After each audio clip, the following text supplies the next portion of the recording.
कल टेस्ट है क्या? टेस्ट है तुम्हारा?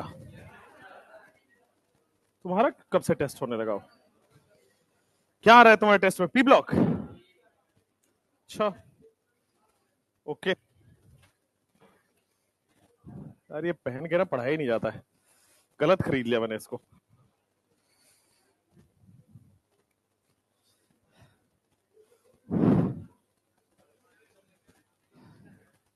सर्दी नहीं लगती आप लोगों को? बहुत लगती है, तब भी आप आ रहे हैं। आप आज तो धूप ही नहीं निकला।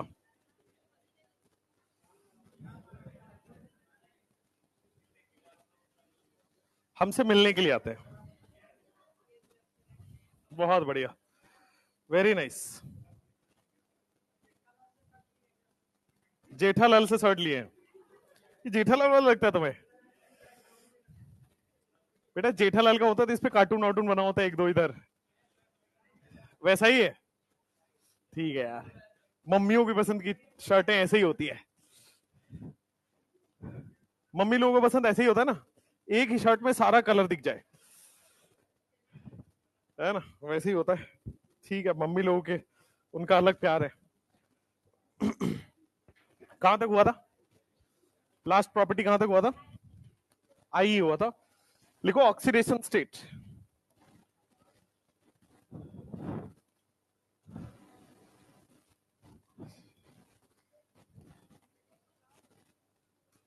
ऑक्सीडेशन स्टेट, डी ब्लॉक का ऑक्सीडेशन स्टेट हम लोग पढ़ने जा रहे हैं। वेरिएबल ऑक्सीडेशन स्टेट शो करता है D block. Variable oxidation state show करता है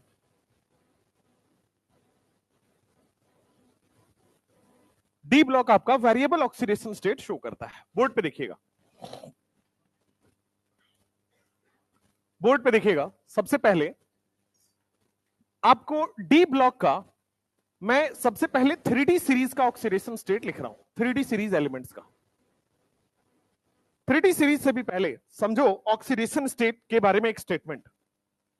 पी ब्लॉक में हमने ऑक्सीडेशन स्टेट पूरा पढ़ लिया है, उसका मैक्सिमम ऑक्सीडेशन स्टेट जिसको हम लोग ग्रुप ऑक्सीडेशन स्टेट वगैरह कर रहे थे, वो सब हमने पढ़ लिया है। डी ब्लॉक में एक ऑक्सीडेशन स्टेट फिक्स नहीं होता है, वेरिएबल ऑक्सीडेशन स्टेट शो करता है। एक से ज्यादा मल्टीपल ऑक्सीडेशन स्टेट एक एलिमेंट शो करेगा। उसका रीजन समझो क्यों। तो जो डी ब्लॉक में जब हम कंफिग्रेशन लिखते हैं, मान लो मैं स्कैंडियम का पहला डी ब्लॉक एलिमेंट का कंफिग्रेशन लिखता हूं, तो इससे पहले वाला इनर्ट गैस आर्गन, और फिर आपके पास 4s और फिर 3d, यही होगा। 4s1 3d2, यही होता है 4s1 3d2। अब देखोगे बोर्ड पे कि जो आउटर मोस्ट शेल है 4s और 3d, ये ऑलमोस्ट सिमिलर साइज के होते हैं। क्योंकि हमने क्या पढ़ा हुआ है, डी ब्लॉक में क्या डी इलेक्ट्रॉन की पुअर शील्डिंग होगी? ये उल्टा लिख दिया ना, 4s2 3d1 होगा। 4s2 3d1 होता है। तो हमने पढ़ा हुआ है कि क्या डी इलेक्ट्रॉन जब आता है तो डी इलेक्ट्रॉन की क्या पुअर शील्डिंग होगा, और पुअर शील्डिंग होने से क्या ये पास पास आ जाएंगे? पुअर शील्डिंग का मतलब अट्रैक्शन बढ़ गया, पुअर शील्डिंग मतलब रिपल्सन कम है, रिपल्सन कम है मतलब अट्रैक्शन बढ़ गया। तो अट्रैक्शन बढ़ गया तो क्या ये इसका साइज छोटा होना चाहिए? तो स्कैंडियम में क्या होता है, ये सब पास पास आ जाते हैं। तो जो 4s का एनर्जी लेवल है और जो 3d का एनर्जी लेवल है वो बहुत पास पास आ जाते हैं। क्यों? क्योंकि डी इलेक्ट्रॉन का पुअर शील्डिंग है, पुअर शील्डिंग होने से अट्रैक्शन हो गया, अट्रैक्शन होने से पास पास आ गए। तो 4s का एनर्जी लेवल और 3d का एनर्जी लेवल, इनमें बहुत कम एनर्जी डिफरेंस है, ऑलमोस्ट बराबर का एनर्जी डिफरेंस है। तो होता क्या है, 4s का इलेक्ट्रॉन यहां एक्साइट होकर जा सकता है आसानी, 3d का इलेक्ट्रॉन बहुत आसानी से डी एक्साइट हो सकता है। तो इलेक्ट्रॉन का एक्साइटमेंट और इलेक्ट्रॉन का डी एक्साइटमेंट बहुत आसान है। क्यों? Because of poor shielding of D electron. तो डी इलेक्ट्रॉन की पुअर शील्डिंग है, पुअर शील्डिंग की वजह से excitement and D excitement of electron आसान है। आसान है इसलिए एक ऑक्सीडेशन स्टेट शो नहीं करेगा, वेरिएबल ऑक्सीडेशन स्टेट शो करेगा। मतलब कभी ये दोनों इलेक्ट्रॉन इसमें चले जाएंगे, कभी ये वाला इलेक्ट्रॉन, अगर पॉसिबिलिटी हुआ तो यहां ट्रांसफर हो सकता है, अगर पॉसिबिलिटी हुआ तो चूंकि 4s का इलेक्ट्रॉन यहां और यहां का यहां इलेक्ट्रॉन, तो ट्रांसफर ऑफ इलेक्ट्रॉन आसानी से संभव है, therefore it shows maximum variable oxidation state. तो सबसे पहला स्टेटमेंट आप लिखोगे, d block elements shows variable oxidation state. D block elements shows variable oxidation state because of very less energy difference,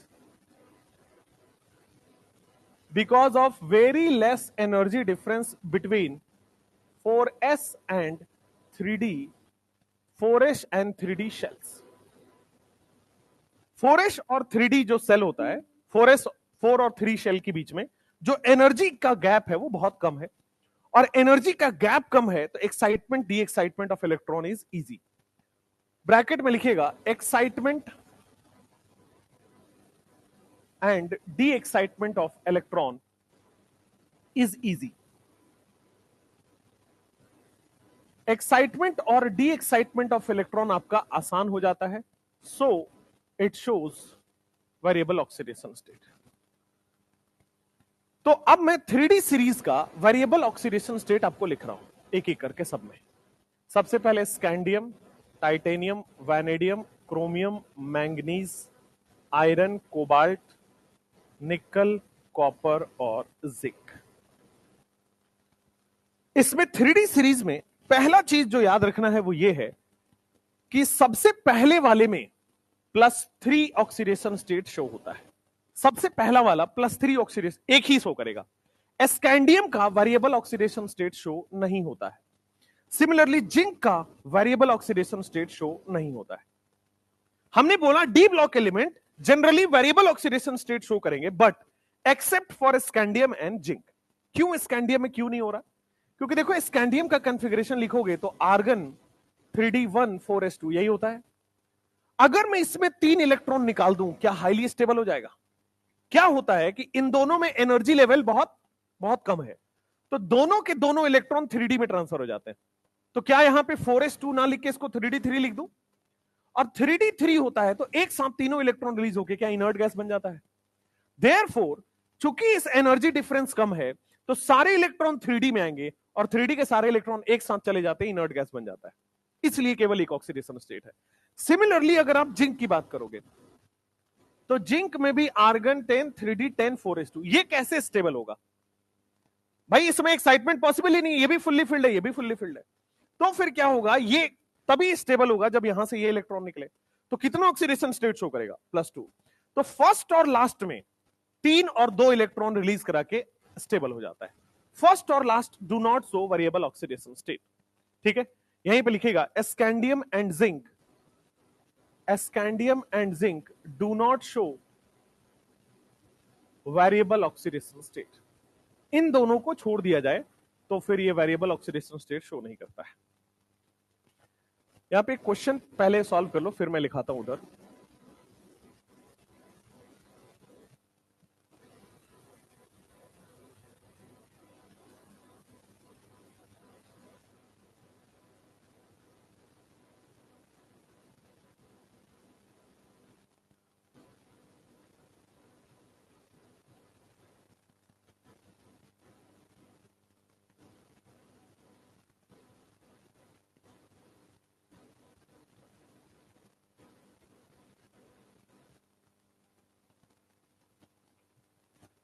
NEET का क्वेश्चन है.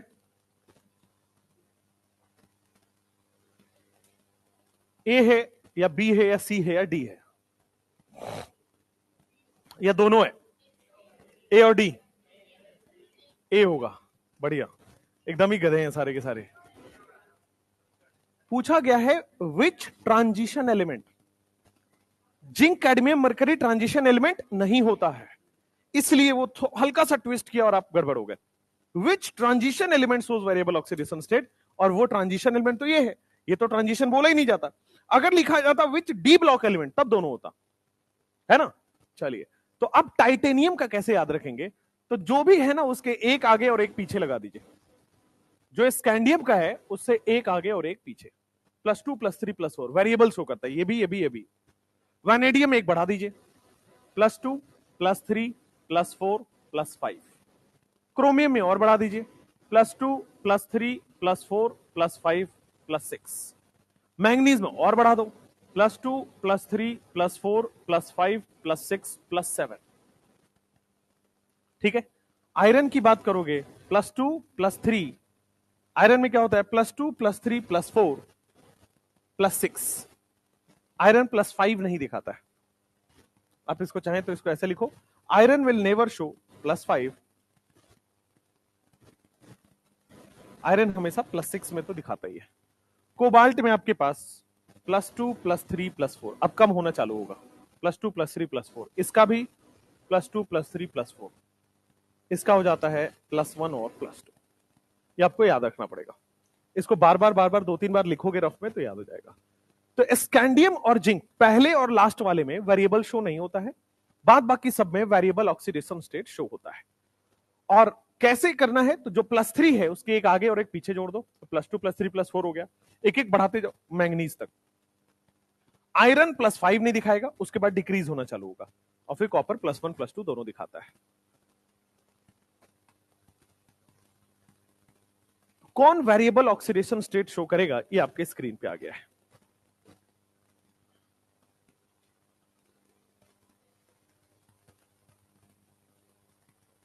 Which transition element do not show variable oxidation state, और ये आ गया आपके पास scandium. Next, अब यहां पे एक क्वेश्चन है, कॉपर +1 स्टेबल है या copper +2? Compare the stability order.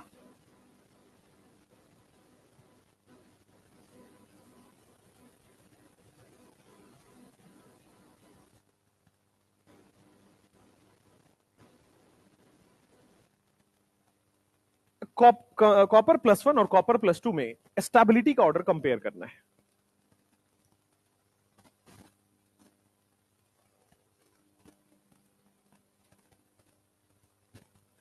तो कॉपर का कॉन्फ़िगरेशन लिखो, कॉपर का कॉन्फ़िगरेशन आ जाएगा आर्गन 3d10 4s1।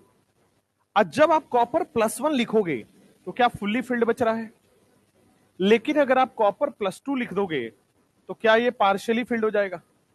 कौन स्टेबल होता है? Fully filled. Therefore copper +1 stable है। ठीक है, ये तो हो गया आपके पास। ये इसके रिवर्स क्वेश्चन आया था जहां पे कॉपर +2 को स्टेबल बोला गया था, अभी लिख रहा हूं, पहले ये लिख लो फिर उसको लिखता हूं।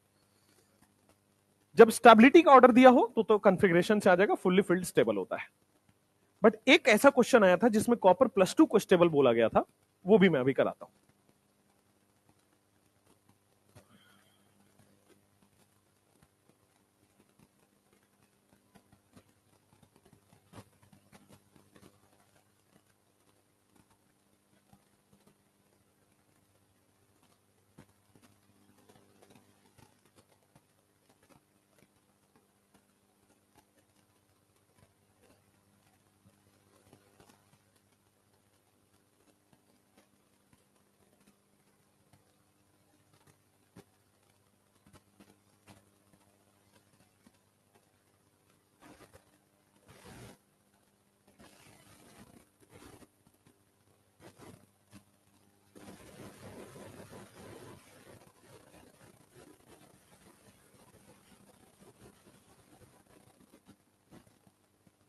कंपेयर द स्टेबिलिटी का तीसरा क्वेश्चन है, कंपेयर द स्टेबिलिटी।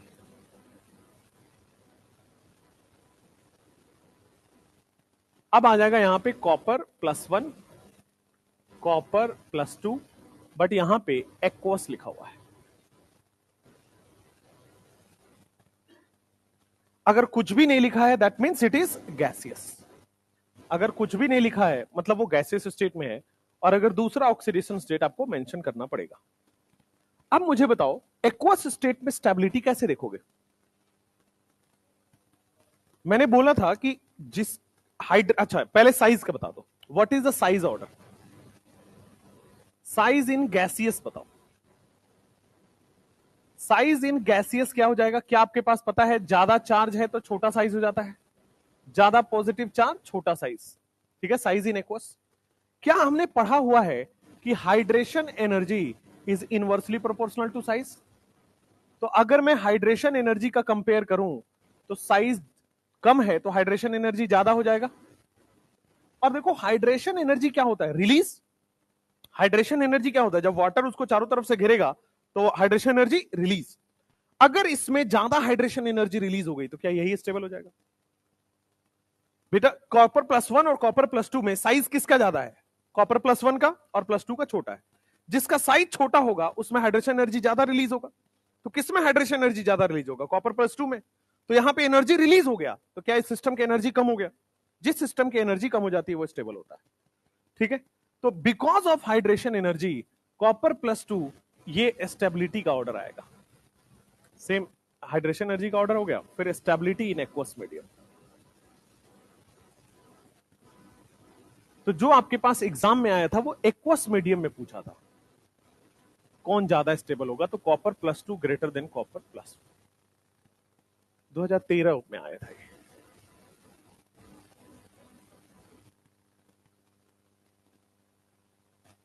जल्दी से लिखो।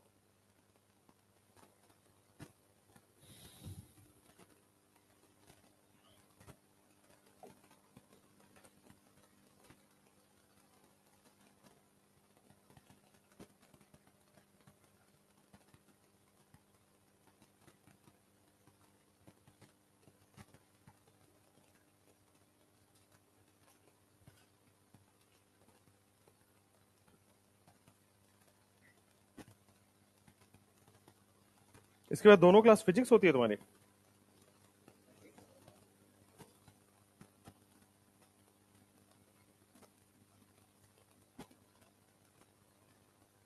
मेरे से एनके सर मिले थे तुम्हारी क्लास के बाद, कह रहे थे इतना सच क्यों बोला आपने?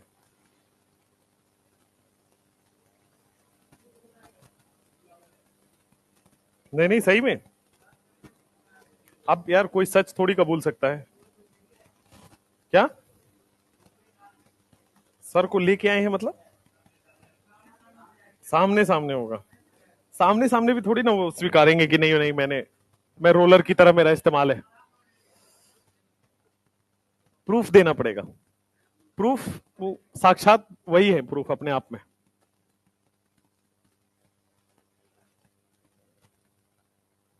उनको लिफ्ट से आना मना कर दिया गया है।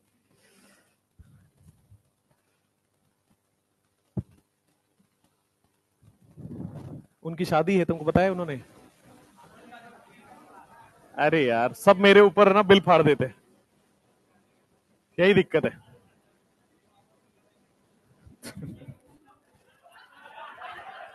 कैसे गधे हैं भाई ये।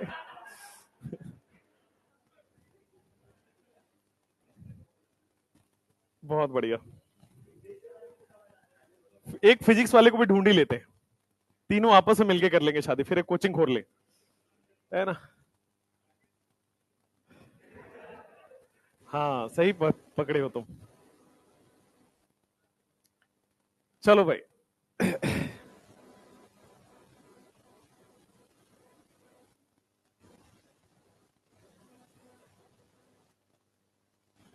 सुभाष सर को भी ले लो, उनकी हो गई है।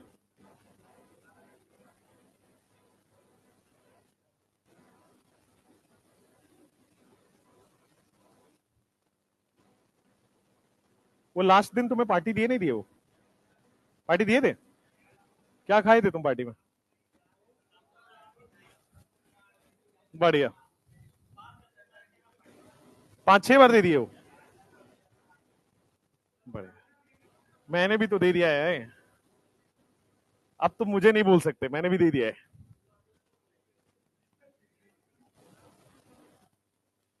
इतना बेइज्जती के बाद।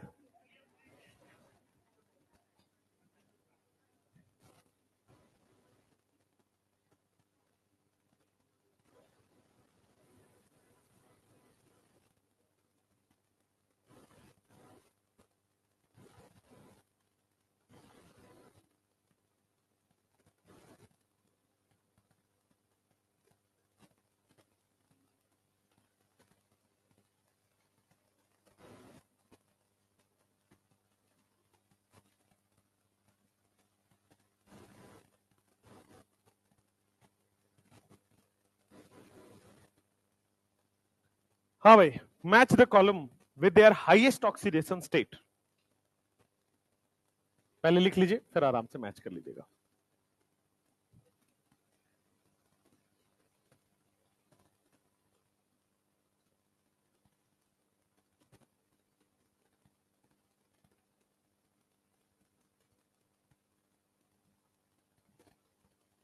ऐसा क्यों लग रहा है ऐसे लड़ रहे हैं सब?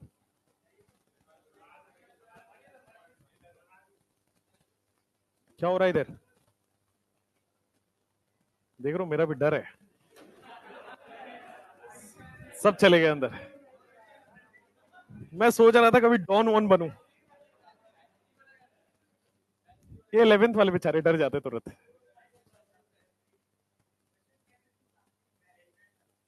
अच्छा, बैच 3 का डर है उनको। ओह, ये तो मैं जान ही नहीं पाया। तुम्हारा डर क्यों है वैसे? तुम क्या ऐसा क्या कांड कर रहे हो?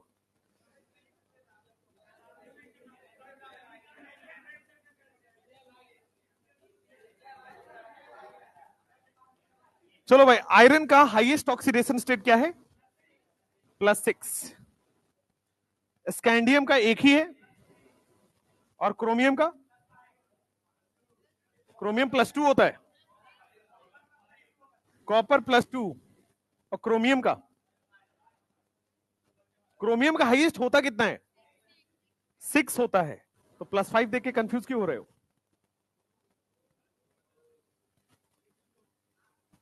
नेक्स्ट लिखो, stability of higher oxidation state.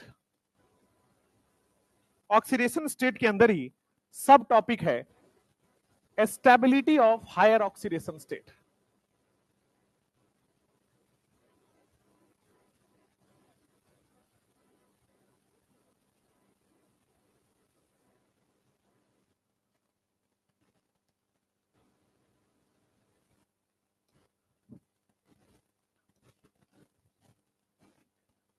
Higher oxidation state की स्टेबिलिटी देखिए, तो अभी अभी आपने देखा कि ये बहुत ज्यादा हाई ऑक्सीडेशन स्टेट दिखा रहे, +7 तक जा रहा है ना, +6 तक जा रहा है। सिमिलरली आयरन भी +6 तक जा रहा है। वेरी हाई ऑक्सीडेशन स्टेट दिखा रहे डी ब्लॉक एलिमेंट। तो ये डी ब्लॉक एलिमेंट +7 +6 कहां दिखाता है, किन कंपाउंड्स में दिखाता है, वो अभी हम समझने वाले हैं। तो जितने भी डी ब्लॉक एलिमेंट हैं, इनके जो हायर ऑक्सीडेशन स्टेट हैं, वो मोर इलेक्ट्रोनेगेटिव एलिमेंट के साथ ही स्टेबल है। ऐसा नहीं कि Mn+7 कहीं भी बना लेगा, Fe+6 कहीं भी बन जाएगा, ऐसा नहीं होता है। तो जो डी ब्लॉक की हायर ऑक्सीडेशन स्टेट है, वो स्टेबल है, but only with more electronegative. कौन से मोर इलेक्ट्रोनेगेटिव? या तो ऑक्सीजन या तो फ्लोरीन। तो d block elements can make higher oxidation states only with more electronegative element like oxygen, fluorine. जैसे आपने सुना है MnO4- के बारे में, नहीं सुना है तो सुनोगे। सिमिलरली आपने Mn2O7 के बारे में सुना होगा, नहीं सुना है तो अभी सुनाएंगे आपको। Mn2O7। फिर आपके पास MnF4 के बारे में भी आपके पास Mn2O7। फिर MnF4 भी एक कंपाउंड है जहां पे Mn हायर ऑक्सीडेशन स्टेट +4 बना रहा है।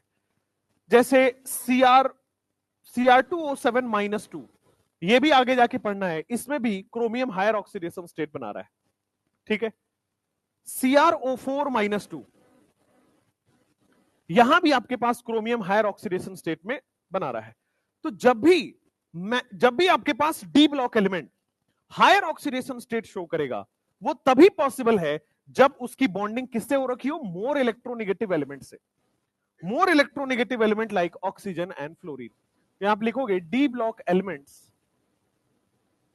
Form a stable compound in higher oxidation state। Stable compound बनाता है in higher oxidation state only with more electronegative element like oxygen and fluorine. Oxygen and fluorine जैसे ही मोर इलेक्ट्रोनेगेटिव से वो bond बनाता है, रेस्ट नहीं बनाता है। अब देखो यहां पे MnO4-, तो Mn के पास 4 ऑक्सीजन है, एक को O- दे दो, बाकी 3 को डबल बॉन्ड O लगा दो, sp3 हाइब्रिडाइजेशन। Mn2O7 2 Mn है, तो दोनों Mn को 3 ऑक्सीजन दे दो, Mn2O7 double bond double bond double bond. Similarly यहां पे double bond double bond double bond, 6 oxygen हो गया। एक ऑक्सीजन और है, तो उसको दोनों के Mn के बीच में लगा दो, तो Mn2O7। MnF4 की बात करोगे तो टेट्राहेड्रल ये भी बन जाएगा, 4 फ्लोरीन है, चारों फ्लोरीन आपका टेट्राहेड्रल स्ट्रक्चर बना लेता है MnF4। नेक्स्ट Cr2O7 -2, तो 2 क्रोमियम है, दोनों क्रोमियम को रख दिया, 3 ऑक्सीजन को मैंने साइड में लगा दिया, इधर 3 ऑक्सीजन को मैंने साइड में लगा दिया, 6 और 1 7। O7 -2 है, तो एक ऑक्सीजन माइनस यहां डाल दो। क्या ये स्टेबल हो गया? ये भी स्टेबल हो गया। ये डबल बॉन्ड बना के स्टेबल है, ये डबल बॉन्ड ओ बना के स्टेबल है। सिमिलरली ये डबल बॉन्ड ओ बना के स्टेबल है, ये डबल बॉन्ड ओ बना के स्टेबल है। ठीक है, and this is your oxygen Cr2O7 -2। Similarly CrO4 -2 की बात करोगे तो क्रोमियम है, एक ऑक्सीजन माइनस, दूसरा ऑक्सीजन माइनस, बाकी के दो एज इट इज रहेंगे। तो ये हायर ऑक्सीडेशन स्टेट में अपना कंपाउंड बनाएगा, बट केवल और केवल मोर इलेक्ट्रोनेगेटिव के साथ।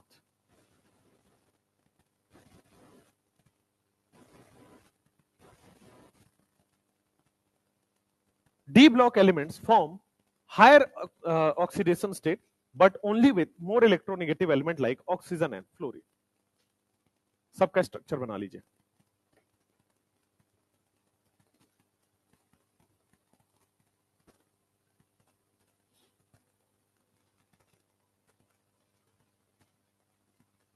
फिर इसी ऑक्सीडेशन स्टेट में ही आपके पास दो और नोट है।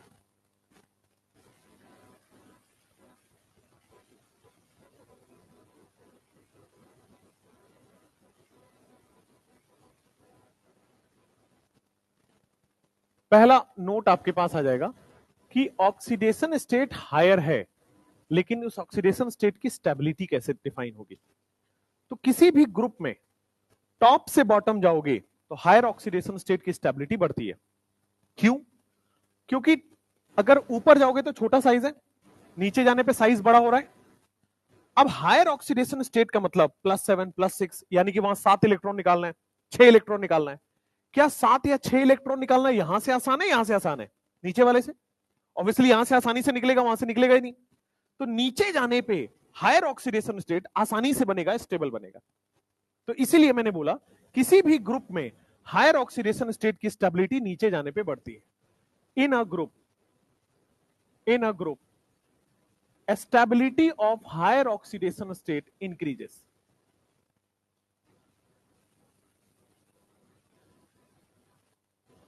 In a group, stability of higher oxidation state increases. जैसे CrO3, molybdenum O3, tungsten O3, MnO4 minus, TCO4 minus, rhenium O4 minus, technetium और रेनियम O4 माइनस। तो आप देखो सब में +6 +6 +6 ऑक्सीडेशन स्टेट है। क्या ये हायर ऑक्सीडेशन स्टेट है? और एक ग्रुप का एलिमेंट है, तो ग्रुप के एलिमेंट में नीचे जाने पे स्टेबिलिटी बढ़ेगा। सिमिलरली यहां पे +7 हायर ऑक्सीडेशन स्टेट है, तो क्या नीचे जाने पे एक ग्रुप में स्टेबिलिटी बढ़ता है? तो higher oxidation state bigger size के साथ स्टेबल होता है।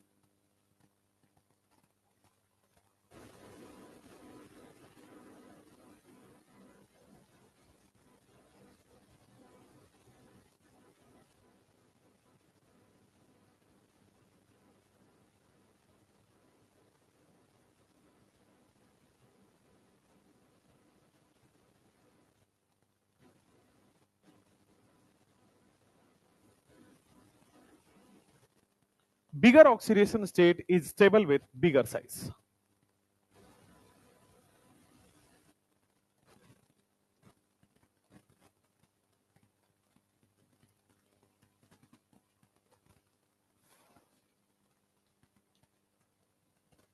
अब नोट पॉइंट नंबर 2 कि अगर पीरियड में आ जाए तो कैसे देखोगे एक पीरियड में हायर ऑक्सीडेशन स्टेट की stability.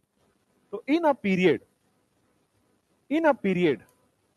stability of higher oxidation state decreases from left to right.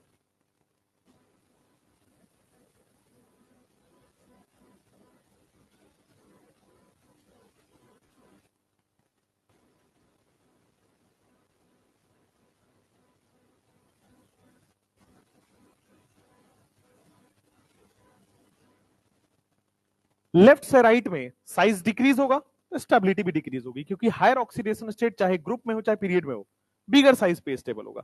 तो लेफ्ट से राइट जाओगे तो साइज डिक्रीज हो जाएगा। साइज कम हो रहा है तो हायर ऑक्सीडेशन स्टेट की स्टेबिलिटी भी कम हो जाएगी। इसका क्वेश्चन,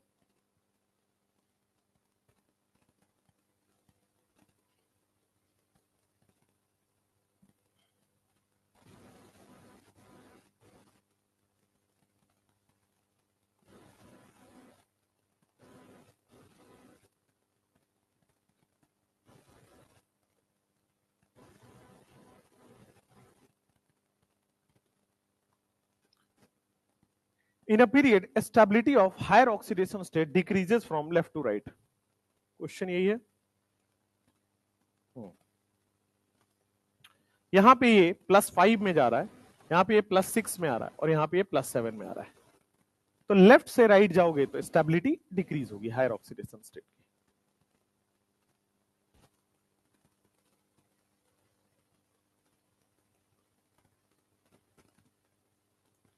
ये ऑक्सीडेशन स्टेट के 3 वेराइटीज थे, एक ग्रुप पीरियड में, एक किसके साथ स्टेबल है, और एक वेरिएबल ऑक्सीडेशन स्टेट।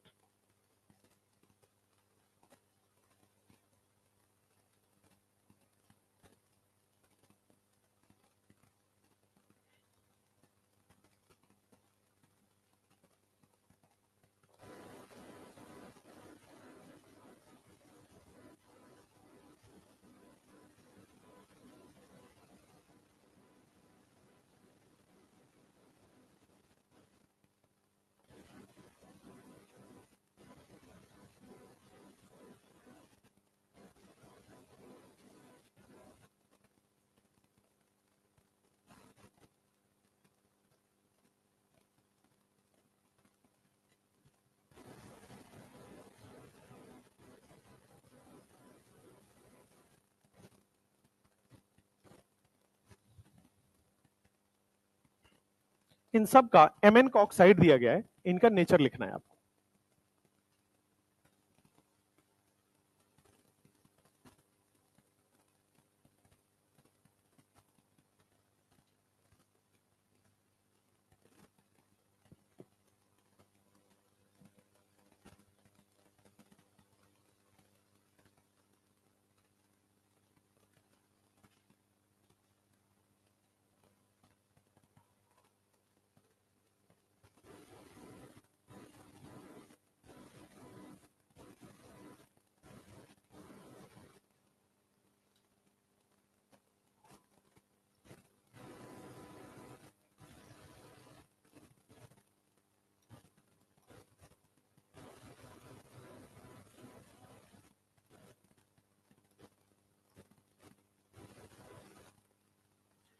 जब मैंने आपको एम्फोटेरिक का शॉर्ट ट्रिक लिखाया था तो वहां पे ये वाला लिखवाया था आपको MnO2, जनाबे अली गया कार में, यही वाला था वो MnO2। और MnO2 क्या है? एम्फोटेरिक। क्या हायर ऑक्सीडेशन स्टेट में एसिडिक होता है या लोअर ऑक्सीडेशन स्टेट में? हायर में। तो इसका मतलब इसके आगे जितने भी हायर होंगे सारे क्या हो जाएंगे? Acidic oxide. और लोअर ऑक्सीडेशन स्टेट वाले क्या होते हैं? बेसिक। तो this will be your basic oxide.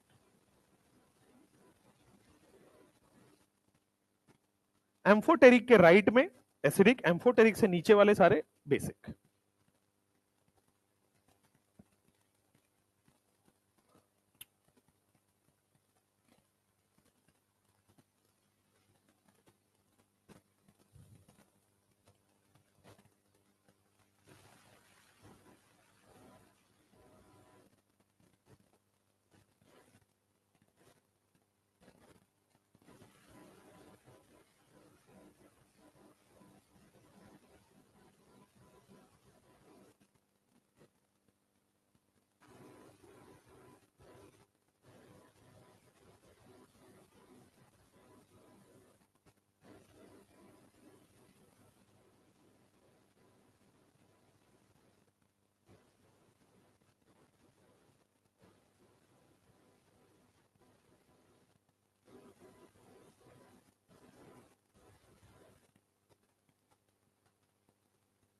Chromium के आपके पास ऑक्साइड दिए गए, आपको यहां पे भी एसिडिक, बेसिक और एम्फोटेरिक लिखना है।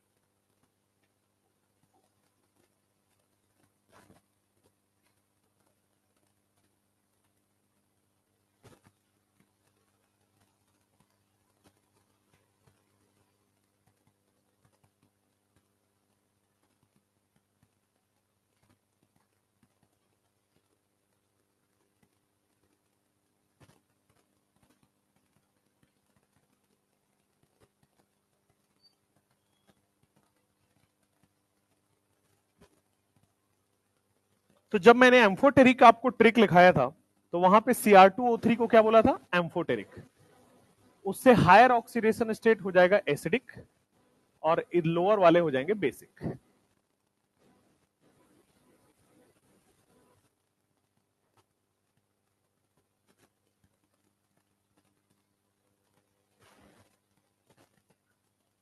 ये लिख लो, फिर अगला टॉपिक लिखो मेल्टिंग पॉइंट।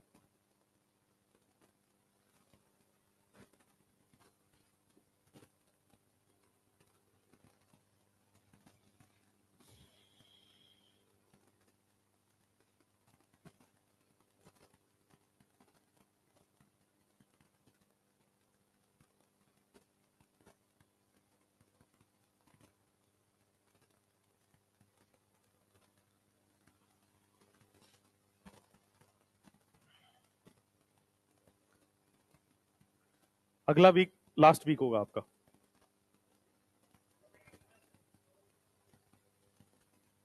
मुझे याद है सॉल्ट एनालिसिस। ठीक है, आज आपकी प्रॉपर्टीज सारी डी ब्लॉक की खत्म होंगी। अगले उसमें K-4 K2Cr27 कराना है। एक लेक्चर कहीं से जुगाड़ेंगे एक्स्ट्रा, किसी एक का मारेंगे अगले वीक में। आज नहीं, अब अगले वीक में।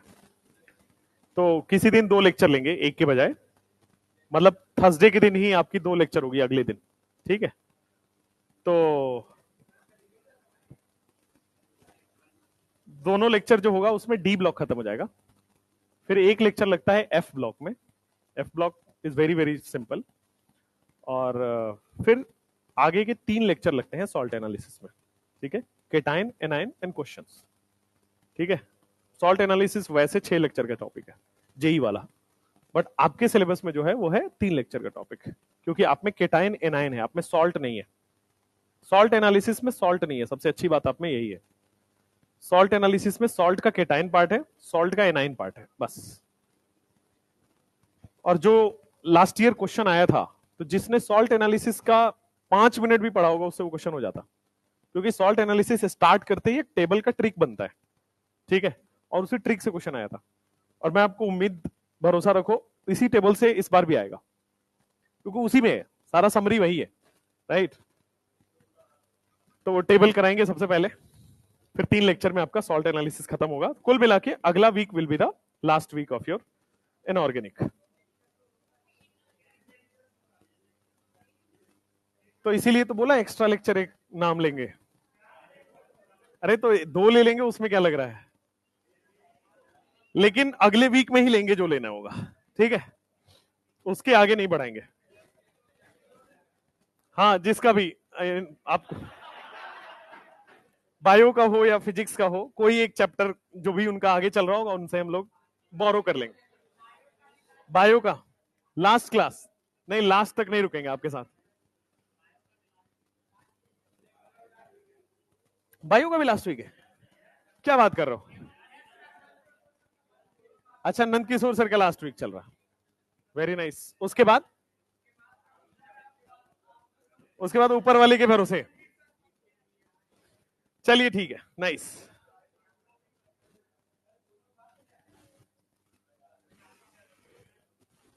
लिखो लिखो, ऑक्सीडेशन स्टेट के बाद next will be your melting point. Oxidation state के बाद नेक्स्ट लिखो आपके पास मेल्टिंग पॉइंट।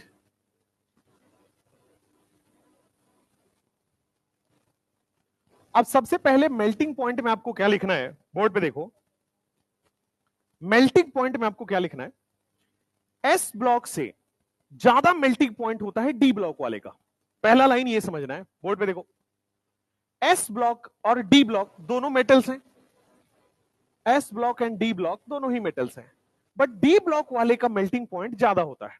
क्यों ऐसा? क्योंकि एस ब्लॉक में आप देखोगे तो NS1 है और ज्यादा से ज्यादा 2 इलेक्ट्रॉन NS2, बट क्या यहां पे इलेक्ट्रॉन्स ज्यादा हैं? यहां पे आप देखोगे तो बहुत ज्यादा 10-10 इलेक्ट्रॉन है डी में, यहां पे डी में 10 इलेक्ट्रॉन है। तो क्या यहां पे अगर आप अनपेयर्ड इलेक्ट्रॉन देखोगे तो ज्यादा से ज्यादा एक अनपेयर्ड आएगा? भाई ये वाला तो पेयर्ड हो गया, क्या अनपेयर्ड इलेक्ट्रॉन एक ही आ सकता है? लेकिन यहां पे हायर ऑक्सीडेशन स्टेट जाओगे तो क्या डी की वजह से 5 अनपेयर्ड हो सकते हैं? है ना।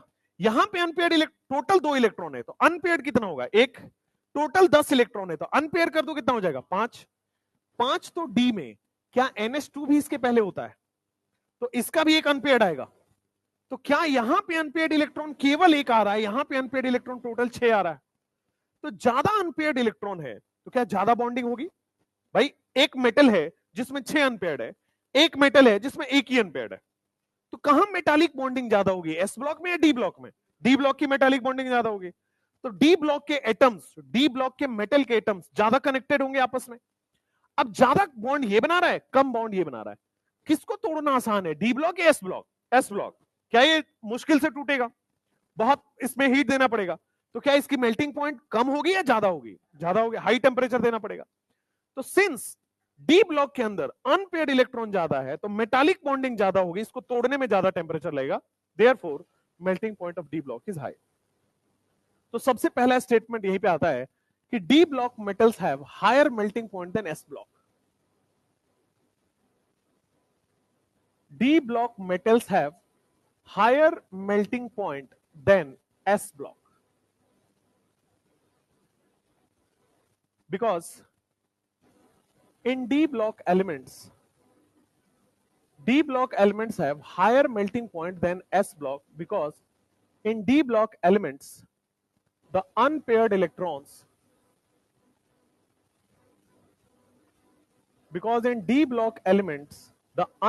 electrons are higher। और ब्रैकेट में लिखना अप टू 6 तक अनपेयर्ड इलेक्ट्रॉन आते हैं। तो अब अगर मैं 3D सीरीज लिखूं, scandium, titanium, vanadium, chromium, manganese, iron, cobalt, निकल, कॉपर, जिंक। 3D सीरीज में जब इसका कॉन्फ़िगरेशन लिखोगे this will be 3D 1 4s2, इसका कॉन्फ़िगरेशन आ जाएगा 3D 2 4s2, ये हो जाएगा 3D 3 4s2, 3D 5 4s1, 3D 5 4s2, यहां पे आ जाएगा 3D 6 4s2, 3D 7 4s2, 3D 8 4s2, exceptionally 3D 10 4s1, 3D 10 4s2। अब आप अनपेयर्ड इलेक्ट्रॉन निकालो, हर एलिमेंट में अनपेयर्ड इलेक्ट्रॉन निकालो। तो अनपेयर्ड इलेक्ट्रॉन यहां पे आ रहा है 1, यहां पे आ रहा है 2, यहां पे आ रहा है 3, यहां पे आ रहा है 6, यहां पे अनपेयर्ड इलेक्ट्रॉन आ गया 5, यहां पे 4, यहां पे 3, यहां पे 2, यहां पे एस में है 1 और यहां पे 0 है ही नहीं अनपेयर्ड इलेक्ट्रॉन, है ना।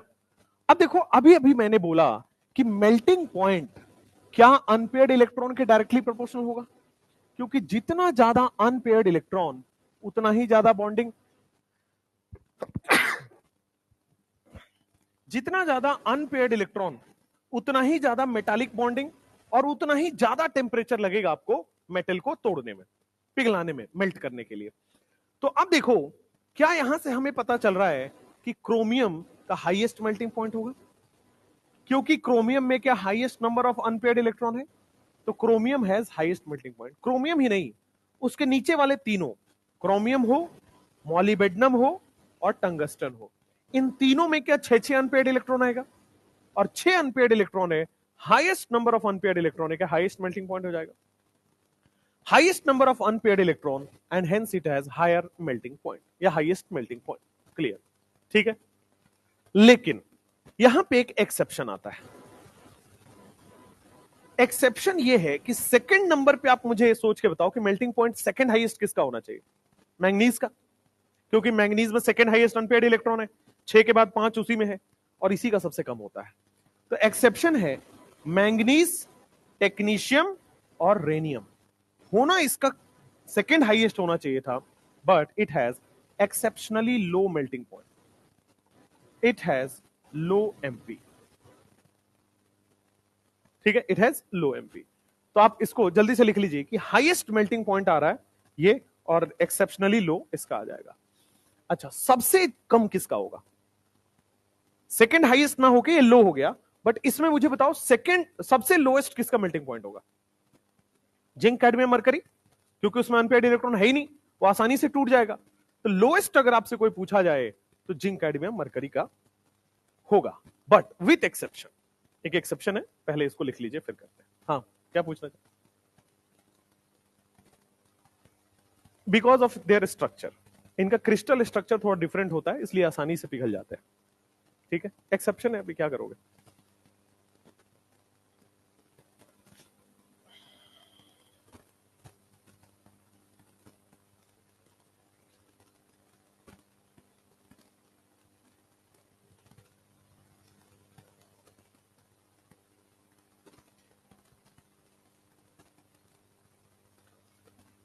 सबसे कम मेल्टिंग पॉइंट पूरे डी ब्लॉक एलिमेंट में, लोएस्ट मेल्टिंग पॉइंट दिखाता है आपके पास मरकरी। जिंक, कैडमियम, मरकरी में भी सबसे कम दिखाता है मरकरी। मरकरी, तभी तो आप इसको थर्मोमीटर के अंदर यूज करते हो, तभी ये हमेशा लिक्विड रहता है। -38 डिग्री सेल्सियस होता है, मतलब आप इसको जितना कोल्ड प्लेस पे ले जाना चाहो ले जाओ, -40 डिग्री सेल्सियस तक वो ऐसे ही रहेगा। इसीलिए इसको थर्मोमीटर में यूज किया जाता है कि सर्दियों में तो और बुखार लगेगा, तो कम से कम वो सॉलिड ना हो जाए। चलो, तो lowest melting point is mercury, क्योंकि कैसा भी टेम्परेचर हो, कितना लो टेम्परेचर में रखो, हाई टेम्परेचर में रखो, इट इज ऑलवेज लिक्विड। तो दिस इज लिक्विड फॉर्म, और लिक्विड को पिघलाना और आसान भी होता है। अच्छा, हाईएस्ट मेल्टिंग पॉइंट किसका होगा? Tungsten. Highest melting point is tungsten, और इसका होता है लगभग, इसका 100 टाइम्स ज्यादा होता है। और मतलब ये एग्जैक्ट नहीं है, ऑलमोस्ट एग्जैक्ट ना आपसे कोई पूछेगा ना, याद रखना है, उसका 100 टाइम्स ज्यादा होता है, तो लगभग 4000 के आसपास आता है। तो टंगस्टन आपके जो बल्ब फिलामेंट में यूज होता है, इसीलिए, क्योंकि उसको पिघलाना बहुत मुश्किल है, बहुत ज्यादा हाई टेम्परेचर चाहिए। तो अब कहते हो कि टंगस्टन क्यों फ्यूज हो जाता है फिर? जब टंगस्टन इतना ज्यादा मेल्टिंग पॉइंट है उसका, जल्दी पिघलता ही नहीं है, तो आपका बल्ब फ्यूज क्यों होता है? क्योंकि क्यों, फिजिक्स में पढ़ते हो, टंगस्टन का मेल्टिंग पॉइंट तो बहुत है, 4000 के आसपास है। इतना ज्यादा टेम्परेचर बल्ब में होता है क्या?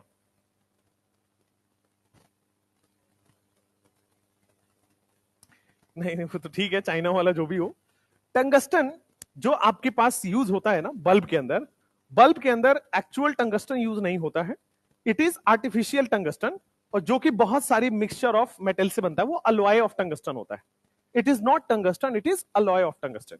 ठीक है, क्योंकि टंगस्टन बहुत महंगा मिलता है ना, it is compare to diamond.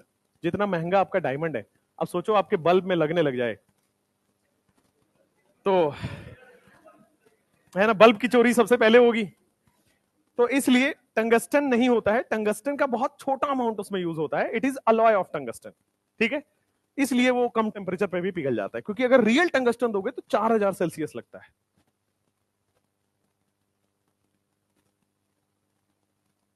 जो आपकी स्ट्रीट लाइट्स होते हैं उसमें टंगस्टन का थोड़ा सा क्वालिटी ज्यादा अच्छा होता है, इसीलिए वो जल्दी फ्यूज नहीं करते।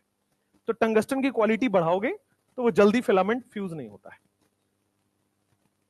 इसीलिए चोरी होता है। नहीं नहीं, इसलिए नहीं होता है, उसमें से टंगस्टन निकालने का जो खर्चा होगा उसमें बढ़िया तुम्हारा टंगस्टन आ जाएगा। अलॉय तुम चुरा भी लो, और चुराई करेक्ट करोगे, पहले तो 5000 हमने बल्ब चुरा लिए, फिर उसमें से थोड़ा सा टंगस्टन निकलेगा, क्या कर लोगे उसका? बेच दोगे। पहले तो वो पता करेंगे कि तुम्हारे पास आया कैसे टंगस्टन। टंगस्टन तो माइंस से निकाला जाता है, तुम्हारे पास कैसे आया?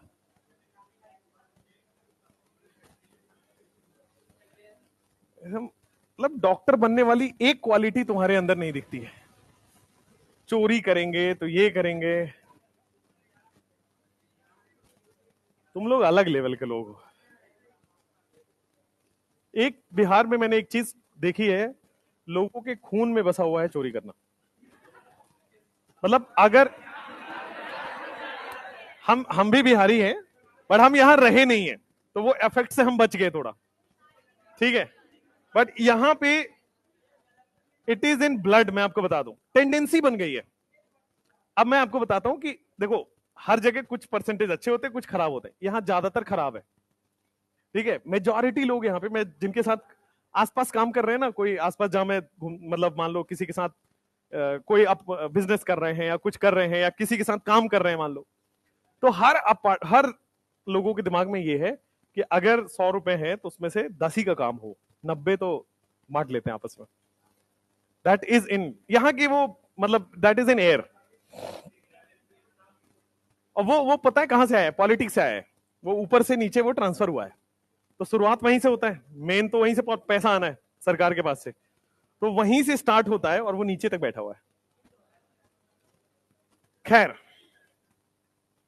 चलिए आगे बढ़िए, आप लोग ईमानदार बनिए, नहीं तो तुम भी एक केस में फंसोगे। कोलकाता वाले केस में फंस गए ना डॉक्टर, कोलकाता वाले केस में सिरिंज बेचने के चक्कर में फंस गए बेचारे। वो सिरिंज बेच रहे थे, यूज सिरिंज होता है ना, जो एक बार यूज करो और उसके बाद आप यूज नहीं कर सकते, that will be go in waste, उसको मेडिकल वेस्ट बोलते हैं। और मेडिकल वेस्ट को आप बाहर नहीं निकाल सकते, उसका अलग डंपिंग साइट होता है, अलग सब कुछ होता है ताकि डिजीज ना हो, ठीक है।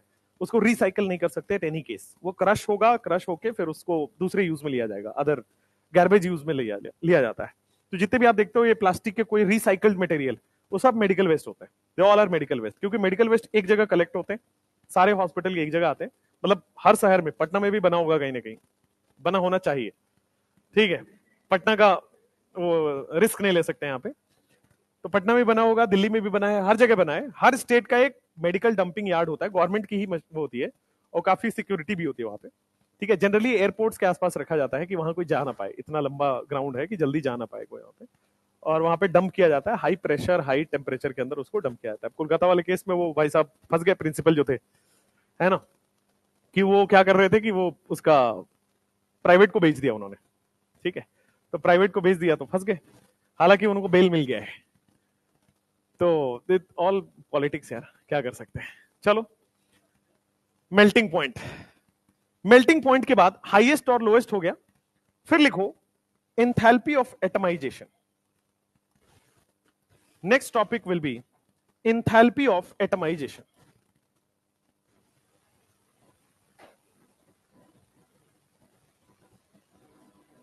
क्या हुआ वैसे, हमने कोलकाता में इतना सारा प्रोटेस्ट किया, सब किया, डॉक्टर्स बेचारे हंगर स्ट्राइक पे भी रहे, क्या हुआ? हम पब्लिक हैं, हम फिर अगले अगले किसी इवेंट का इंतजार करते हैं। बिहार में क्या हो रहा है? बीपीएससी, उसका भी कुछ नहीं होने जाने वाला है। आज एग्जाम हुआ है बीपीएससी का, पता चला कि नहीं? आज नया एग्जाम हुआ है बीपीएससी का, मतलब जिन बच्चों के लिए, कुछ बच्चों के लिए कराया गया है। तो अब क्या होगा, कुछ दिनों में जल्दी जल्दी अब क्या करेंगे, उसका रिजल्ट निकाल देंगे ये लोग, ठीक है। रिजल्ट निकालने के बाद उसका वो निकाल देंगे, वैकेंसी सबको डिस्ट्रीब्यूट कर देंगे। अब क्या होगा ना कि जब लोगों को नौकरी मिलने लगती है तो बोलेंगे तुम क्यों प्रोटेस्ट कर रहे हो, मेरी नौकरी तुम खतरे में डाल रहे हो, ठीक है। तो वही कैंडिडेट अब इनको बोलेंगे कि तुम मत करो प्रोटेस्ट, राइट। ये गवर्नमेंट की टेंडेंसी है, ठीक है, कि आधे लोगों का आज एग्जाम करा लिया, आधे नहीं, 10-20% लोगों का, अब जल्दी से गवर्नमेंट जॉब दे देंगे उनको। और जैसी जॉब आएगा, मान लो आप ही का जॉब अब अलॉट हो रहा है, आपको जॉब एप्लीकेशन मिल रहा है, आप चाहोगे कि आपके एग्जाम पे कोई सवाल खड़ा करे? नहीं ना, आप चाहोगे जल्दी से मेरा नौकरी लगे यार, छोड़ो ये सब क्या टेंशन है, ठीक ना। तो वही कैंडिडेट, क्योंकि 3 लाख लोगों की नौकरी है, सबसे बड़ी नौकरी है इसमें, वैकेंसी है, तो वही 3 लाख लोग अब यहाँ पे आके धरना देंगे कि तुम धरना पे लेटाओ, है ना। तो ये कॉम्प्रोमाइज हो जाएगा, बट ठीक है, ये तुम मत ही पढ़ो उसमें तो ज्यादा अच्छा है, सब मोह माया है, अपना पढ़ाई करो, आगे निकलो। नहीं बेटा, वो मोह माया नहीं है, उसके बिना, पढ़ाई के बिना मोह माया संभव नहीं है।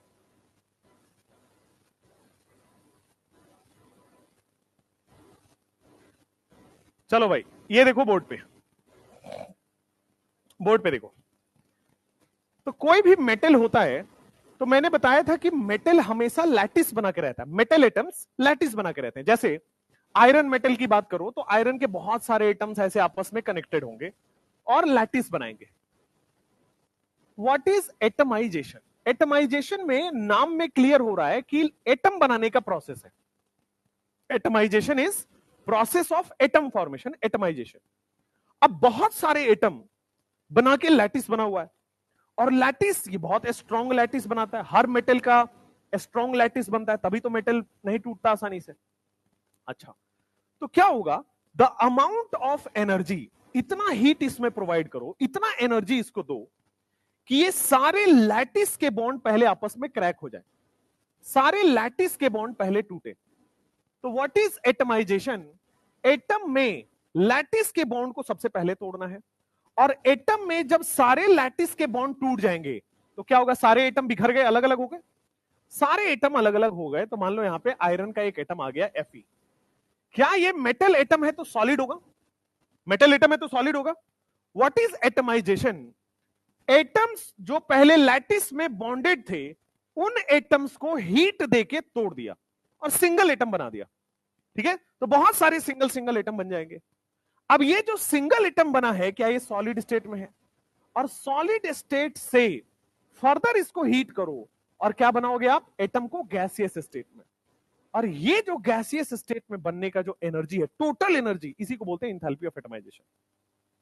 What is enthalpy of atomization? Metal lattice को पहले तोड़ना और उसको गैसियस स्टेट में कन्वर्ट करना, इंटायर एनर्जी जो इन्वॉल्व है, इसको बोलते हैं इंथैल्पी ऑफ एटमाइजेशन।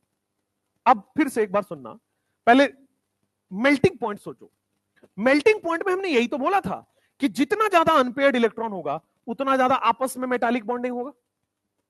तो क्या इंथैल्पी ऑफ एटमाइजेशन भी मेल्टिंग पॉइंट के जैसा ही है कि जितना ज्यादा अनपेयर्ड इलेक्ट्रॉन होगा क्या उतना ही ज्यादा मेटालिक बॉन्डिंग होगी, और उसको उस लैटिस को तोड़ने में उतना ही ज्यादा एनर्जी देना पड़ेगा? तो जैसा मेल्टिंग पॉइंट का ऑर्डर है, सिमिलरली इंथैल्पी ऑफ एटमाइजेशन का ऑर्डर है, बस दोनों अलग अलग है। मेल्टिंग पॉइंट में क्या होता है? मेल्टिंग पॉइंट में ये लैटिस बना रहता है, बस ये सॉलिड से लिक्विड हो जाता है, बस ये मेटल थोड़े थोड़े दूर दूर हो जाएंगे। भाई सॉलिड क्या होता है? एटम्स पास पास होने चाहिए, और लिक्विड क्या होता है? एटम्स दूर दूर होने चाहिए, और गैस क्या होता है? एटम्स बहुत दूर दूर होने चाहिए। तो ये पहले पास पास है तो सॉलिड है। अब क्या करेंगे? मैं इसको हीट करूंगा, हीट करने से ये बॉन्ड्स दूर दूर जाएंगे। तो जब एटम्स दूर दूर हो गए तो क्या लिक्विड बन जाएगा? तो मेल्टिंग पॉइंट इज लैटिस में ही एटम्स को दूर दूर कर देना, that is lattice, that is liquid formation. वो मेल्ट हो जा रहा है। मेल्टिंग में लैटिस नहीं टूटता है। लेकिन इंथैल्पी ऑफ एटमाइजेशन क्या है कि ये एटम पहले टूटेगा, सारे एटम अलग अलग होंगे, सारा लैटिस का बॉन्ड टूट जाएगा और सॉलिड स्टेट का मेटल मिलेगा, मेटल एटम। सॉलिड स्टेट के मेटल एटम तक नहीं रुकना है, अभी और हीट करना है तब तक जब तक कि वो गैसियस स्टेट में ना आ जाए। और एक लैटिस से गैसियस एटम बनाने में टोटल एनर्जी जो इन्वॉल्व होती है उसी को बोलते हैं enthalpy of atomization. Trend order सब कुछ सेम रहेगा। जो मेल्टिंग पॉइंट में हमने ऑर्डर पढ़ा, सेम ऑर्डर यहां भी काम करेगा। वहां भी directly proportional to unpaired electron, यहां भी directly proportional to unpaired electron. तो लिखो, the total energy required to convert metal lattice into gaseous atom. Metal lattice को गैसियस एटम में कन्वर्ट करने की energy, the total energy required to convert metal lattice into gaseous atom is called enthalpy of atomization.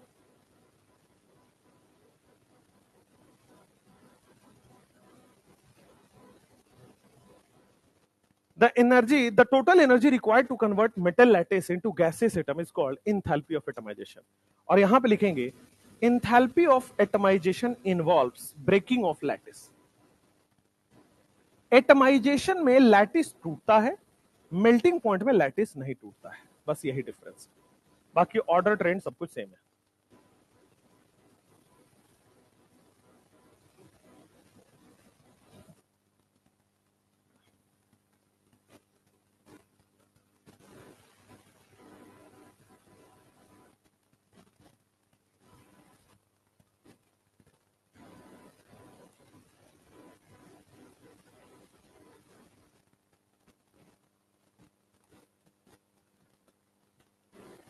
Enthalpy of atomization has same trend as melting point. Enthalpy of atomization का same trend है as melting point.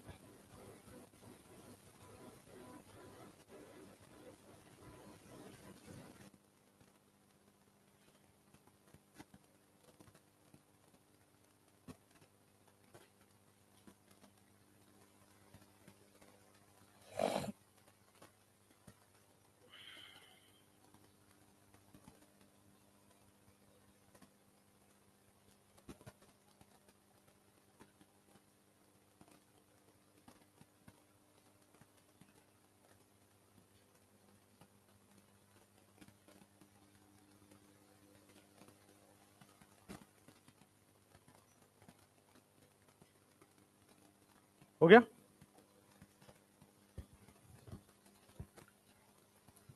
Boiling point की बात कह रहा है। Boiling point क्या होता है तो यहां पे लिखेंगे बॉइलिंग पॉइंट बहुत आसान है, is same as enthalpy of atomization. Boil करने का मतलब ही यही होता है, लैटिस तोड़ो, एटम को गैस बनाओ, दिस इज बॉइलिंग पॉइंट। इसीलिए मेल्टिंग और बॉइलिंग पॉइंट में डिफरेंस होता है ऑर्डर में। पूरे पी ब्लॉक में एमपी और बीपी का ऑर्डर अलग अलग था, बिकॉज मेल्टिंग का मतलब होता है लैटिस नहीं टूटे, और इसका मतलब होता है, बॉइलिंग का मतलब होता है लैटिस टूट जाए। यहां तक लिखिए। क्या? हाँ, गैस बन जाएगा, लिक्विड गैस में कन्वर्ट हो जाएगा।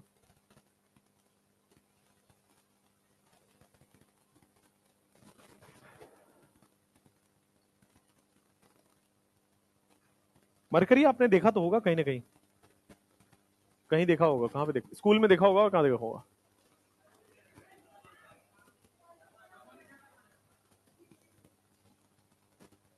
वैसे ही होता है, लिक्विड होता है, it is very hard liquid.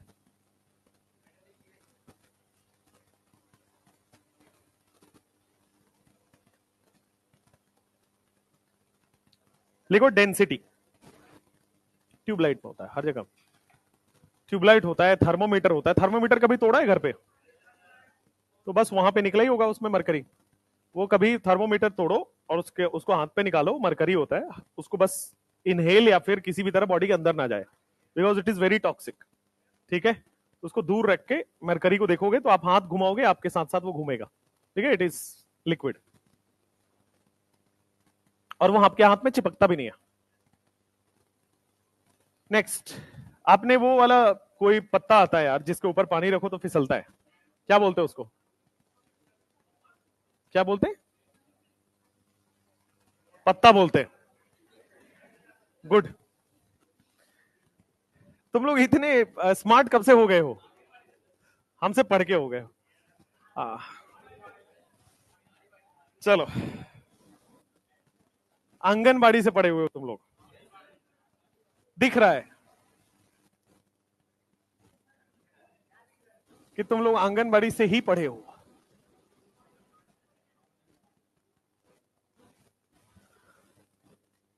हाँ भाई, डेंसिटी क्या होता है? डेंसिटी किसी भी सब्सटेंस का मास अपॉन वॉल्यूम रेशियो होता है।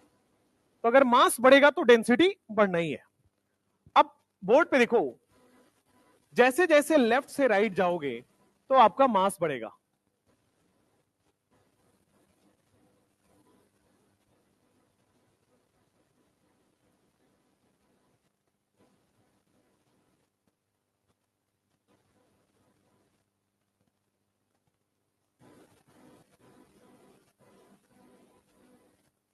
बस एक छोटा सा यहां पे ऑर्डर का डिफरेंस है, ये ध्यान रखना है।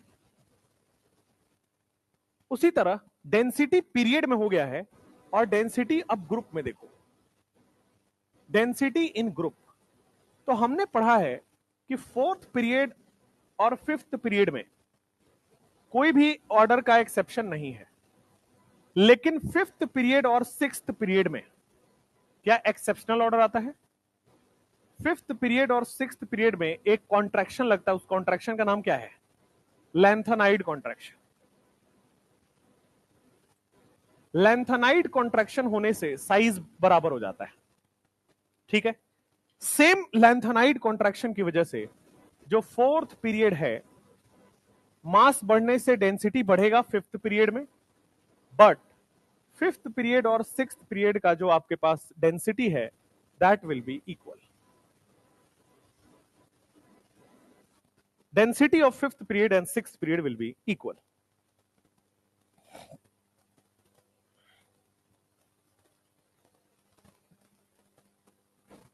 तो density in period, density in group.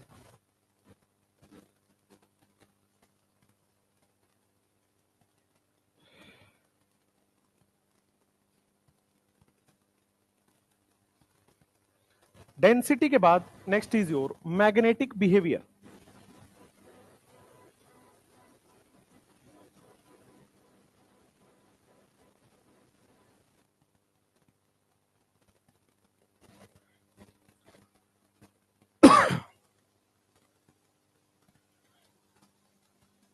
Density के बाद मैग्नेटिक बिहेवियर। तो मैग्नेटिक बिहेवियर तीन होते हैं। एक होता है आपके पास डायामैग्नेटिक, दूसरा होता है आपके सामने paramagnetic, and the third magnetic behaviour is your ferromagnetic. Diamagnetic, paramagnetic and the third magnetic behaviour is your ferromagnetic. Ferromagnetic. तो सबसे पहले अभी डाया की बात करते हैं, फिर पैरा और फिर फेरो। देखो डायामैग्नेटिक क्या होता है। डायामैग्नेटिक लिक्विड, जितने भी हैं, लिक्विड हो, गैस हो, कोई भी हो, कैसे पता चलता है कि डायामैग्नेटिक है? तो डायामैग्नेटिक मैग्नेटिक फील्ड के अंदर रिपेल करते हैं एक दूसरे को। ठीक है। डायामैग्नेटिक सब्सटेंस जैसे आप जानते हो N2 डायामैग्नेटिक होता है, केमिकल बॉन्डिंग MOT में आपने पढ़ा हुआ है। ठीक है। और O2 आपका पैरामैग्नेटिक होता है। ठीक है। तो ये डायामैग्नेटिक है। जब N2 लिक्विड होता है, तो N2 लिक्विड को जब आप मैग्नेटिक फील्ड में डालोगे तो वो रिपेल करेंगे, बहुत दूर दूर भाग जाएंगे, तुरंत तुरंत N2 के मोलिक्यूल्स दूर दूर चले जाएंगे। लेकिन जब आप O2 के मोलिक्यूल्स को रखते हो तो O2 के मोलिक्यूल सारे कंबाइन होकर छोटे से ऐसे क्लटर बना लेते हैं, मतलब एक छोटी से स्पेस में सारे इकट्ठे हो जाते हैं, यानी कि अट्रैक्शन हो रहा है। लेकिन N2 के मोलिक्यूल मैग्नेटिक फील्ड में दूर दूर जा रहे हैं। Ferromagnetic, ferromagnetic is the extreme case of paramagnetic, यानी कि ये बहुत ज्यादा अट्रैक्ट करता है। ये रिपेल करता है या अट्रैक्ट करता है, बहुत ज्यादा अट्रैक्ट करता है। तो आपने फेरो लिक्विड के बारे में कभी अगर मान लो सुना हो तो, फेरो लिक्विड वही होते हैं बहुत ज्यादा अट्रैक्ट करते हैं। ये एक्चुअली आयरन, जैसे फेरो आयरन है, तो आयरन के बहुत छोटे छोटे पार्टिकल्स होते हैं, वेरी स्मॉल पार्टिकल्स लिक्विड में डाला जाता है। आयरन के बहुत छोटे छोटे पार्टिकल्स एक लिक्विड में सस्पेंड कर दिया, स्प्रेड कर दिया गया। ठीक है। अब वो बन जाता है फेरो लिक्विड। आयरन क्योंकि बहुत ज्यादा मैग्नेटिक उसमें है, तो आयरन क्या करता है कि पैरामैग्नेटिक का भी एक्सट्रीम केस शो करता है। तो अगर उसको मैग्नेटिक फील्ड में रखोगे तो बहुत छोटी जगह में क्लटर हो जाएगा, बहुत छोटा सा क्लटर बना लेता है। आयरन के बहुत बड़े बड़े, हमने बहुत ज्यादा डस्ट डाल दिया, आयरन को बहुत छोटे छोटे पार्टिकल्स में तोड़ा और उसको डस्ट में ला दिया, किसमें? लिक्विड में। अब जब उसको हम डालते हैं मैग्नेटिक फील्ड में, बहुत छोटा सा क्लटर बना लेता है। बेसिकली मान लो 2 kg, 2.5 kg, 3 kg, ऐसा इमेजिन कर लो, बहुत बड़ा अमाउंट हुआ, 2, 2.5, 3 kg का पाउडर। अब उसको हमने लिक्विड में रख दिया। जब हम उसको मैग्नेटिक फील्ड में डालते हैं तो एक स्ट्रेट लाइन की तरह खड़ा हो जाता है, क्योंकि क्या होगा, बहुत अट्रैक्ट करेगा। बहुत अट्रैक्ट करेगा तो सब एक ही जगह क्लटर बनाएगा, एक ही जगह क्लटर बनाएगा, तो इस वजह से वो स्ट्रेट लाइन बना लेता है। इसको लोग कहते हैं मैजिक हो रहा है, कि हमने पाउडर डाला और वो स्ट्रेट लाइन बन गया, ऊपर खड़ा हो गया। वैसा नहीं होता है, दैट इज फेरो लिक्विड। ठीक है। मार्केट में फेरो लिक्विड आपको मिल जाएगा और एक्सपेरिमेंट के दुकानों में, तो आप चाहें तो बाबा बन सकते हैं, अच्छा कमाई हो जाएगा आपका।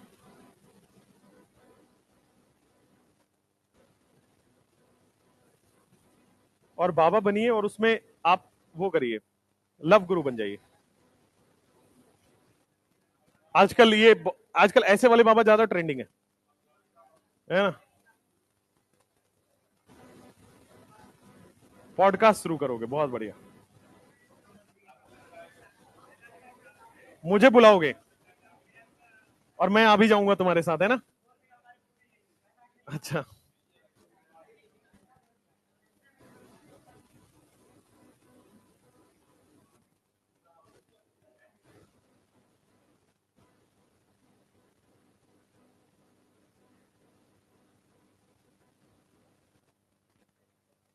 repelled by magnetic field, attracted by magnetic field, this is extreme case of paramagnetic, मतलब very much, या लिखो यहां पे strongly attracted by magnetic field।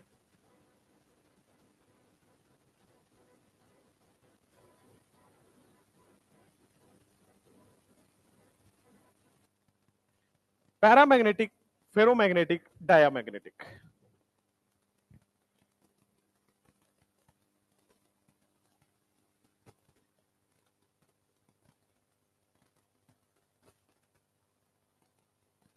Question लिखो इसका।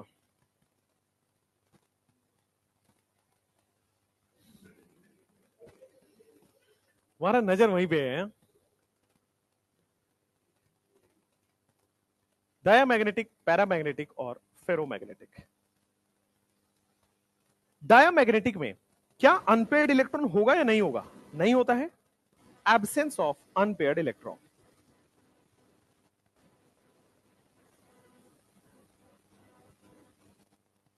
पैरामैग्नेटिक में प्रेजेंस ऑफ अनपेयर्ड इलेक्ट्रॉन,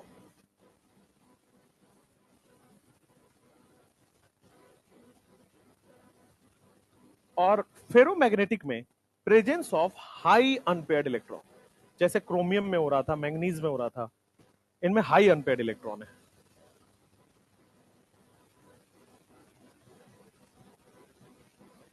तो ज्यादा अनपेयर्ड इलेक्ट्रॉन है, ज्यादा अट्रैक्ट करेगा। मैग्नेटिक बिहेवियर से ही रिलेटेड एक और टर्म होता है मैग्नेटिक मोमेंट। सुना है आपने? मैग्नेटिक मोमेंट जो आपने कोऑर्डिनेशन कंपाउंड में भी निकाला हुआ है। मैग्नेटिक मोमेंट को डिनोट करते हैं म्यू से। Mu is the magnetic moment, root under n into n plus 2, और इसका जो यूनिट होता है वो होता है बोर मैग्नेटॉन। मैग्नेटिक मोमेंट की यही होता है, इसका जो यूनिट होगा that will B bore magneton.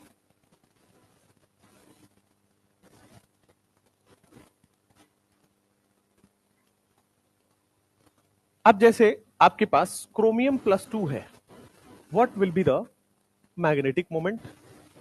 Mn plus 3 है, what will be the magnetic moment? Fe plus 3 है, what will be the magnetic moment? Zinc plus 2 है, what will be the magnetic moment? तो क्रोमियम होता है 3d5 4s1। Chromium से 2 electron निकालोगे 3d4, root under 4 into 6 मतलब root 24 Bohr magneton. Mn plus 3 3d5 4s2, क्या ये भी 3d4 हो जाएगा और सेम हो जाएगा। Fe plus 3 3d6 4s2 3d5 हो जाएगा ये। तो यहां पे 5 इंटू 5 प्लस 2 35 हो जाएगा, रूट 35 बोर मैग्नेटॉन। और यहां पे 3d10 हो जाएगा, यहां पे अनपेयर्ड इलेक्ट्रॉन है ही नहीं, 0 बोर मैग्नेटॉन। हाँ नहीं, जहां जहां अनपेयर्ड इलेक्ट्रॉन नहीं आ रहे वो सब जगह होगा। जैसे मान लो मैं स्कैंडियम प्लस 3 बोलता हूं, वहां भी नहीं है। Mn प्लस 7 बोलता हूं, वहां भी नहीं है। तो कोई भी ऐसा एटम या आयन जहां पे अनपेयर्ड इलेक्ट्रॉन नहीं आ रहा हो वो सब हो जाएंगे डायमैग्नेटिक।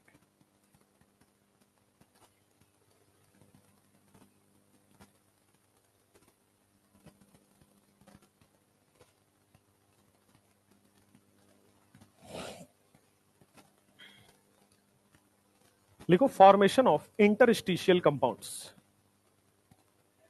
फिर भी लिखो, टाइम हो गया तो क्या हो गया।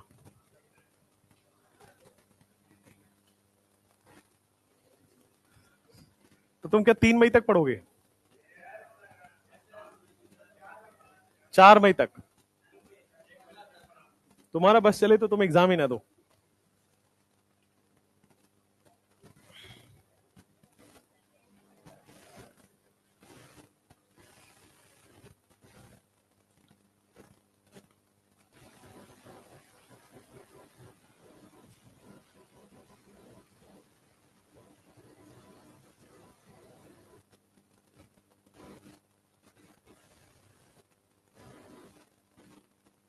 लिखो interstitial compound.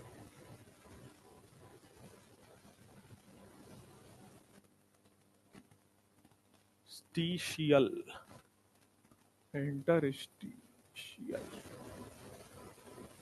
Interstitial compound. Board पे देखो, अभी अभी मैंने एक लैटिस ड्रॉ किया था।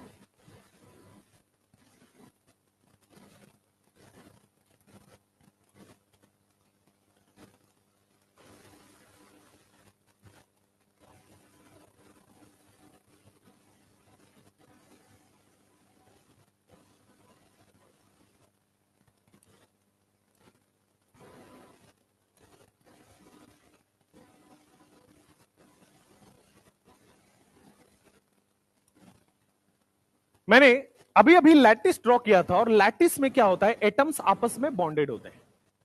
हर एटम एक दूसरे से बॉन्डेड होता है, दिस इज कॉल्ड लैटिस। ये लैटिस हो गया, मेटल लैटिस है। अब जब भी मेटल लैटिस बन रहा है तो लैटिस में एटम्स के बीच में आप देख पा रहे हो खाली जगह है क्या? एटम्स के बीच में यहां पे खाली जगह है, इस खाली जगह को बोला जाता है वॉइड। ठीक है, तो इस खाली जगह का नाम होता है बेटे वॉइड, या इसी को बोलते हैं इंटरस्टिशियल स्पेस। Interstitial space. तो हर एटम में, मतलब हर मेटल में, आयरन ले लो, कॉपर ले लो, कोई भी मेटल आप देख रहे हो, हर मेटल में ये वॉइड होता है, खाली जगह होता है। तो क्या होता है कि जब मेटल को आप बाहर डेली यूज में लेते हो, जैसे आयरन है, आयरन का आपने लोहे का कुछ गेट वेट लगवा दिया, अब उस आयरन के अंदर क्या है? वॉइड है। वॉइड है तो जब बाहर जैसे छोटे छोटे एलिमेंट्स होते हैं, कार्बन, बोरोन, हाइड्रोजन, नाइट्रोजन, ये सब स्मॉल एलिमेंट्स हैं। तो जो स्मॉल एलिमेंट्स हैं वो छोटे साइज के होने की वजह से क्या इन वॉइड्स के अंदर जाके बैठ सकते हैं? तो छोटे एलिमेंट्स जो डेली लाइफ में आप से टकराएंगे वो इनसे भी टकराएंगे और इनके वॉइड्स में जाके, वो वैकेंट स्पेस में जाके इनके साथ बॉन्ड बना लेते हैं। तो स्मॉल एलिमेंट्स जैसे कि कार्बन, नाइट्रोजन, बोरोन, हाइड्रोजन, इन जैसे एलिमेंट्स यहां पे जाके इनके साथ बॉन्ड बना लेंगे, इस वॉइड में खाली जगह में जाके बैठ जाएंगे, बॉन्ड बना लेंगे। ठीक है, तो पहले से बॉन्ड बना था, अब ये भले इंप्यूरिटी है बट क्या ये नया बॉन्ड बना दिया? तो क्या ये और स्ट्रांग हो गया? तो इसी को कहते हैं इंटरस्टिशियल कंपाउंड। अगर एक प्योर मेटल है तो प्योर मेटल में खाली जगह है, वॉइड बोलते हैं उसको, उस वॉइड में छोटे छोटे एलिमेंट्स आके बॉन्ड बना लेंगे। ठीक है, और जो छोटे छोटे एलिमेंट्स आने के बाद, जैसे यहां पे कार्बन आ जाएगा, नाइट्रोजन आ जाएगा, बोरोन आ सकता है, ऑक्सीजन आ सकता है, carbon, nitrogen, boron, similarly carbon, nitrogen, boron, oxygen, कुछ भी आ सकता है। तो small elements like carbon, nitrogen, hydrogen, boron, oxygen, ये फिट हो जाते हैं इन वॉइड्स में, और फिट होने के बाद जो नया मेटल बना, व्हाट इज दैट? इंटरस्टिशियल। नया मेटल जो फिट होने के बाद बना, that is known as interstitial compound. ठीक है, तो लिखो, due to voids in metal lattice. Metal lattice में वॉइड होता है। Due to voids in metal lattice, as small elements like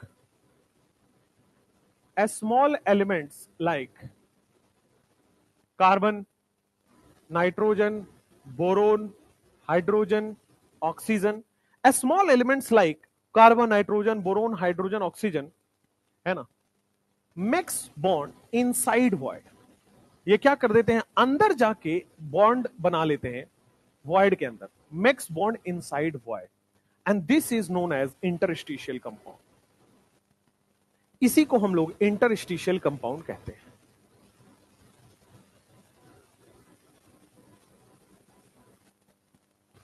अब इंटरस्टिशियल कंपाउंड बना तो क्या ये पहले से स्ट्रांग हो जाएगा?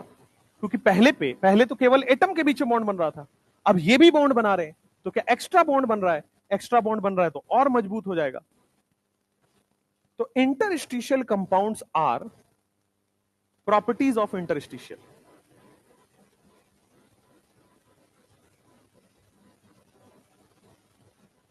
प्रॉपर्टीज ऑफ इंटरस्टिशियल, सबसे पहले, दीज आर हार्ड,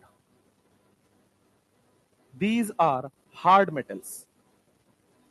ठीक बात है, हार्ड मेटल्स होते हैं। दूसरा, these have high melting point, क्योंकि हार्ड हो गए तो हाई मेल्टिंग पॉइंट हो गया। अब जितना इसको रिएक्ट करना था उसने तो कर लिया, कार्बन, नाइट्रोजन, बोरोन अंदर जाके फिट हो गए, तो अब फर्दर रिएक्शन नहीं करेगा, तो these are inert in nature.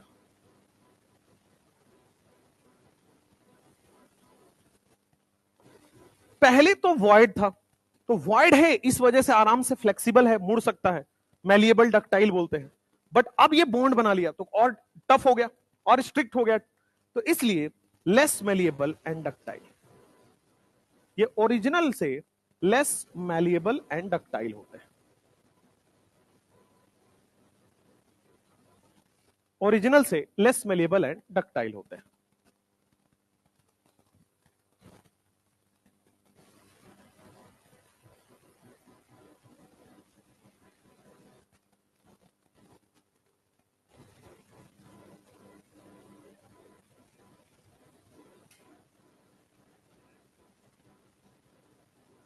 लिखो चुपचाप, formation of catalyst. D block element हमने अभी अभी देखा कि उसमें वेरिएबल ऑक्सीडेशन स्टेट होता है, वो बहुत सारे ऑक्सीडेशन स्टेट को दिखा रहा है। रीजन कि 3D और 4s की जो एनर्जी गैप था वो बहुत कम है। तो इसी वजह से चूंकि वेरिएबल ऑक्सीडेशन स्टेट है, बहुत सारे ऑक्सीडेशन स्टेट में कंपाउंड बना सकता है, इलेक्ट्रॉन का एक्साइटमेंट डी एक्साइटमेंट बहुत आसान है, देयरफॉर ये कैटलिस्ट की तरह काम करता है। आपने बहुत जगह ऑर्गेनिक में देखा है कैटालिटिक हाइड्रोजनेशन, क्या डी ब्लॉक इस्तेमाल हो रहा है ना। स्टीफन रिडक्शन एसएन, क्या एसएन हो, चलो उसमें एक और डी ब्लॉक वाले बताओ। ओएमडीएम ले लो, एचजीओएसी यूज हो रहा है, मरकरी, ठीक है। तो जितने भी ऑर्गेनिक रिएक्शन है वहां पे कैटलिस्ट की तरह कौन यूज होता है, डी ब्लॉक वाले। रीजन उसका वही है, जैसे आप उसको ले लो फ्रैंकलैंड रिएजेंट, क्या जिंक यूज होता है ना। जैसे कोरे हाउस सिंथेसिस, क्या कॉपर यूज होता है। तो in almost all organic reaction D block वाले ही कैटलिस्ट की तरह लिए जाते हैं। रीजन वेरिएबल ऑक्सीडेशन स्टेट, और ये काफी ज्यादा बॉन्ड बनाने की टेंडेंसी रखते हैं। हाँ हाँ बताओ बताओ।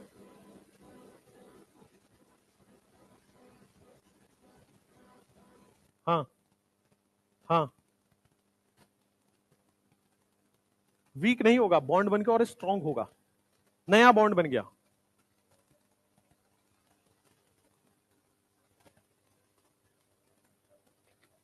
ऐसा नहीं है कि आयरन का रॉड दिख रहा है तो वो बहुत हार्ड है और आयरन का एक एटम दिख रहा है तो, भाई आयरन का रॉड है तो बहुत सारे एटम है इसके अंदर, बट आयरन अगर पाउडर फॉर्म में दे दिया तो भी तो उसमें एक एक एटम ही है।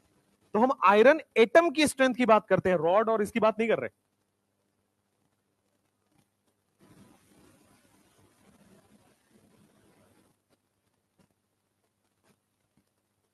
अच्छा, आप रस्टिंग की बात कर रहे हो, दैट इज अनदर प्रोसेस, वो सरफेस पे होता है। मैं एटम्स के अंदर की बात कर रहा हूं, this is inside metals voids. वो जो सरफेस पे होता है दैट इज रस्टिंग, वो तो डीके करेगा, वो तो और वीक करेगा। वो तो आयरन का, वो क्या करता है देखो, आयरन का रॉड है, उसके ऊपर ऑक्सीजन, ऊपर ऊपर सरफेस पे ऑक्सीजन जाके लग जाएगा, ठीक है। तो क्या करेगा, आयरन को ही वहां से निकाल देगा। आयरन ऑक्सीजन कंबाइन हुआ, आयरन ऑक्साइड बन के निकल जाएगा, ठीक है। बट मैं सरफेस की बात नहीं कर रहा हूं, एटम्स के अंदर की बात कर रहा हूं, लैटिस के अंदर की बात कर रहा हूं, वॉइड की बात कर रहा हूं। सरफेस बाहर होता, ठीक है, अंदर जाके बॉन्ड बनाता है, स्ट्रांग होगा। मल्टीपल, केवल ऑक्सीजन थोड़ी बॉन्ड बनाएगा, कार्बन भी बनाएगा, नाइट्रोजन भी बनाएगा, हाइड्रोजन भी बनाएगा, बहुत सारे बॉन्ड बनेंगे, ठीक है। चलो, ऑल ऑर्गेनिक रिएक्शन, फिजिक्स आ गए?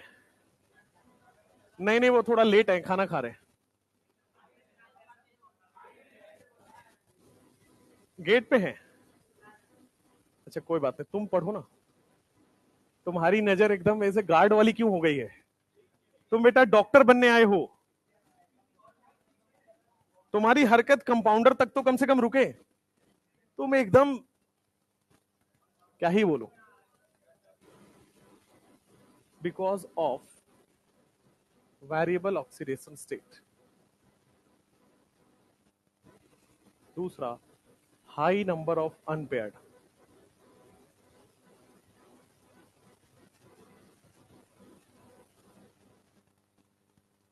हाँ, निकल, प्लैटिनम और पैलेडियम यूज होता है। हाँ,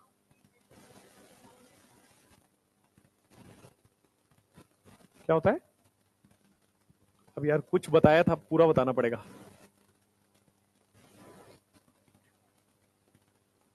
उसी टाइप का कुछ, जब याद आ जाए ना तो टाइप बता देना। वो बोरोन के लिए बताया था, आयरन के लिए नहीं बताया था, that was with p block. Icosahedron structure was in boron.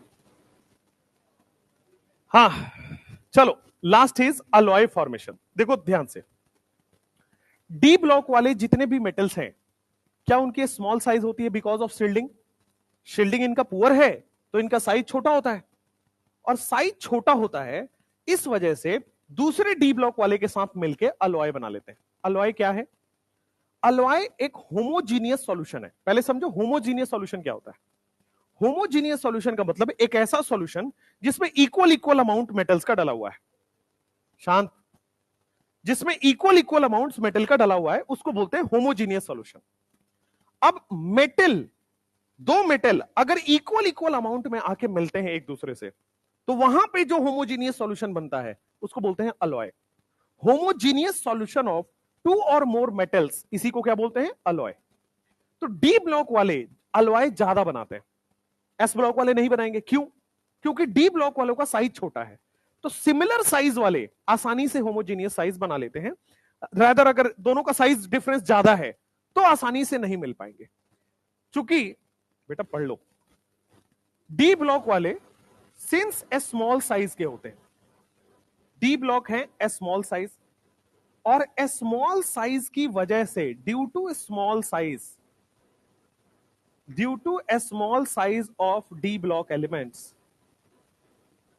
It forms alloy, it forms alloy, और ये अलॉय बनाता है, इट फॉर्म्स अलॉय। अलॉय क्या होता है लिखेगा, होमोजीनियस सॉल्यूशन ऑफ टू और मोर मेटल्स।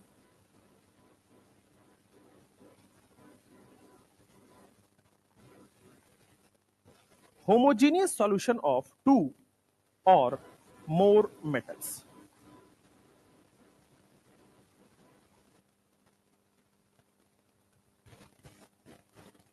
स्टील जो आप यूज करते हो ये भी एक अलॉय है, ब्रास जो आप यूज करते हो वो भी अलॉय है, ब्रॉन्ज इज ऑल्सो अलॉय है ना, जर्मन सिल्वर होता है ये भी अलॉय होता है। ये 4 अलॉय आपके एनसीईआरटी में दिए गए हैं।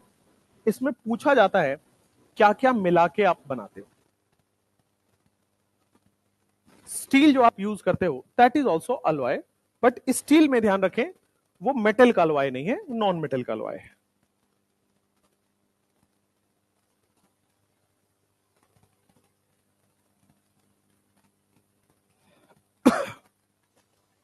आयरन और कार्बन का जो अलॉय होता है that is your steel. Brass में आपके पास होता है कॉपर और जिंक, ब्रॉन्ज में होता है कॉपर और टिन, और आपके सामने आ जाता है कॉपर, जिंक और निकल। ये याद करना पड़ेगा चारों किस किस का अलॉय है।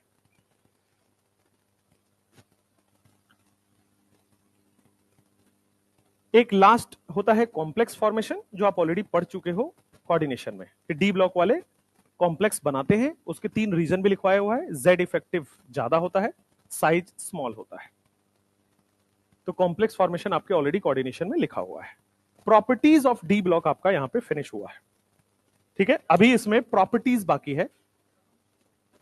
German silver is a alloy, उसका नाम है, बस मार्केट नाम है जर्मन सिल्वर। जो नकली सिल्वर मिलता है आपको मार्केट में, अच्छा सिल्वर,